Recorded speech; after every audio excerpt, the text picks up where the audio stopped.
influences on him of his Afrikaans and German grandmothers. Well, that's satirist, performer, author, and social activist Pieter Dirk Uys in his new autobiographical one-man memoir titled The Echo of a Noise, that opened at the theatre on the Bay last month. The Echo of a Noise sees Uys, who just turned 70, lead the audience into his inner sanctuary, opening up about his public and private life. He also takes the audience through his first vivid introduction to the horrors of apartheid, which happened in his early 20s when he broke the Immorality Act in a coloured gardener's room. Uys joins us now from our Sea Point studios. Tell us more about The Echo of a Noise. Pieter, good morning. Welcome to Morning Live. How's Cape Town? It's cold, but it's not raining yet. I think we pray for rain here and it rains in Gauteng. Yeah. Not good service delivery. Good morning good. again. Nice to see you. It's so good to see you. The Echo of a Noise. What inspired that name? Do you know, the title came to me first, and I thought, what an interesting title, The Echo of a Noise. What does it mean? I thought, does it mean that I'm the echo of a noise from the past? Or am I the echo of a noise reinventing itself for the future? Or is the echo of that noise music, because I grew up with pianists and musicians as parents and sister? Or is that echo of the noise of laughter? And usually the laughter that I create is laughter at things that aren't supposed to be laughed at. So all sorts of answers to that question. Yeah. I mean, why was there a need for you to open up about who Pieter Dirk Uys is away from Evita and, you know, let the audience into this private life? Well, you know, I've been doing one-man shows since 1980, mainly focused on politics. I've always said the government of the day were my best script writers. As you can remember, the apartheid government gave me so many things to comment on and, of course, make fun of, not because they were funny, but because they were wrong. But then, of course, the ANC government has really proved itself to be my best ally, and at the moment, I think they're in the best of hands. They can get on without me.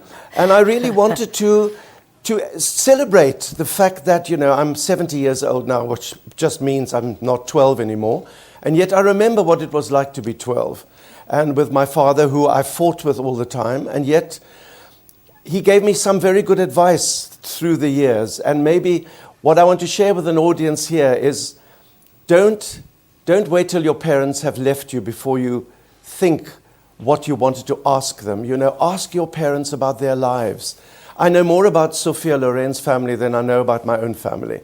And so I'm celebrating a life well lived, and in fact, a very interesting minefield that I had to walk through when I started writing about South Africa, a segregated South Africa, a homophobic South Africa, xenophobic South Africa, all the phobics, with humor. And I must thank my family for that incredible gift of laughing at fear. Let's talk about that family and the Uys household. What did your mother's suicide do to the older Pieter? Well, you know, when you lose your parents, it is a terrible thing. It happens to every child eventually. Even when that child is 50 or 60 years old, the parent dies and that child becomes an orphan. But my mother's suicide was just terribly shocking and has never actually left me the shock and the sadness, but also the celebration of her life. She was an extraordinary woman. I mean, I'll give you one example. My sister and I used to play for Eisteddfods every year. Tessie would play the piano and I would sing. And my father was always saying, you must win, yappa, yappa. And Ma would take us in the car and then she'd say to us, now enjoy yourself. Remember, if you win, you get an ice cream. If you don't win, you get 2 ice creams. And I think that was a great philosophy of life to celebrate. And I've enjoyed having 2 ice creams quite a few times in my life. Yeah. All right. And your grandmothers, I mean, they're a big influence in your life. Talk to us about these women. What did they have? Well, what was so special? Well, first of all, my German grandmother and my Afrikaans grandmother both spoke very bad English to each other. And somehow they got on with each other. My German grandmother cooked wonderful food and had a very nice, brittle sense of humor. My Afrikaans granny, Oma Uys, Pa's ma was a very religious lady, and she had a moral high ground. In fact, she was the cousin of the first National Party Prime Minister in South Africa, Dr. D.F. Malan. So you can imagine. And when I was a very tiny little boy, she gave me my philosophy of life. She said to me, Pietertjie, jy moet onthou, die Engelse is jou aardsvijande, die Katholieke is die Antichrist, en die Jode is allemaal diewe. I mean, she never talked about black South Africans, because when I grew up, black people were never the problem. The problem were the English, the Jews, and the Catholics. And I mean, it was an extraordinary background, because I laugh when I think about it now. I think she meant it well.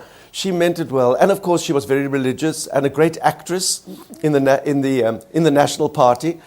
And so I come from a family of political people, but also mainly a family of musicians. You know, when you grow up with Mozart as your friend, you can't go wrong. Yeah. And that is my joy, to celebrate the music. And the music reminds me of my mom and my dad. And of course, this piece of conversation I have with my audience in The Echo of a Noise is actually saying to my audience, you have a dad, you have a mother, you have grandparents, you have children, you have grandchildren.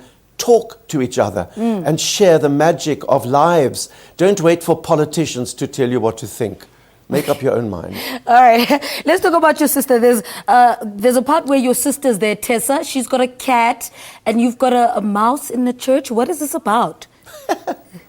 Well, we used to go to the concerts in the City Hall because of the music, and we used to sit in the gallery and look at for the rehearsals, and inevitably we would go to the pet shop opposite the City Hall, where my sister would find a kitten, so she would sit with a little cat, and I would think, nee, my magdag, I also want a pet, so I would get a little white mouse or a little rat. So I sit with a rat, and Tessie sits with a cat, and there we're listening to music, and there you are.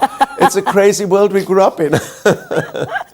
But cats were very important in our family. Yes. Let's talk about, what do you want your audience to take away from The Echo of a Noise?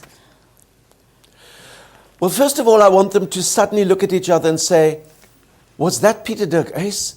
You mean it's the first time we've really seen him and heard his voice, and not through a character? Well, quite frankly, it's the first time I've ever done this. I've never actually exposed myself to an audience because I didn't think it was important. There were more important things to do, to focus on. Politics, bad politics and good politics. And of course, Mrs. Evita Besuidenhout, the most famous white woman in South Africa. It was important for me to actually leave her in Luthuli House, where she can sort out the ANC, and I am alone on stage just with my memories and my reality and my optimism, because, you know, that's one thing about life. It doesn't always have to be bad news. There's always good news. You've got to find it, though.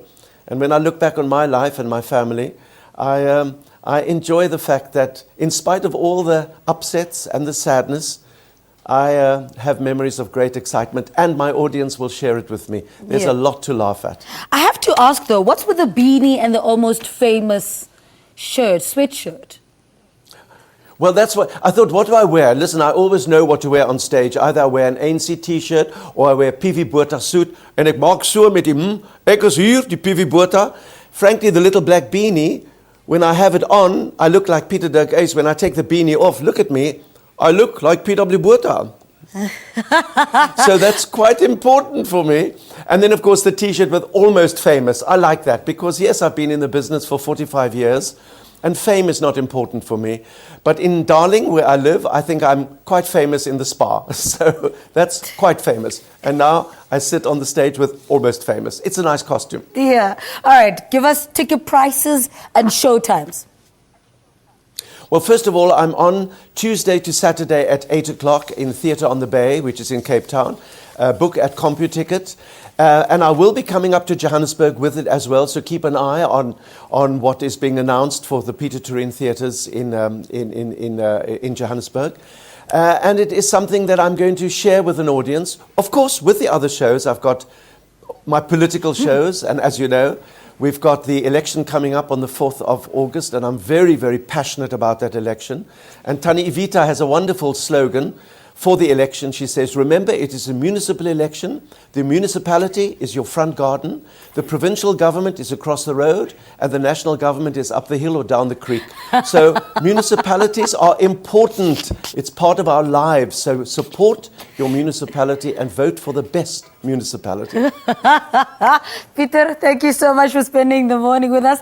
Always such a pleasure having you on the program. Satirist, performer, author, and social activist Pieter Dirk Uys speaking to us about his autobiographical one-man memoir titled The Echo of a Noise on the Theatre on the Bay until the 18th of June, in which Uys leads the audience into his inner sanctuary, opening up about his public and private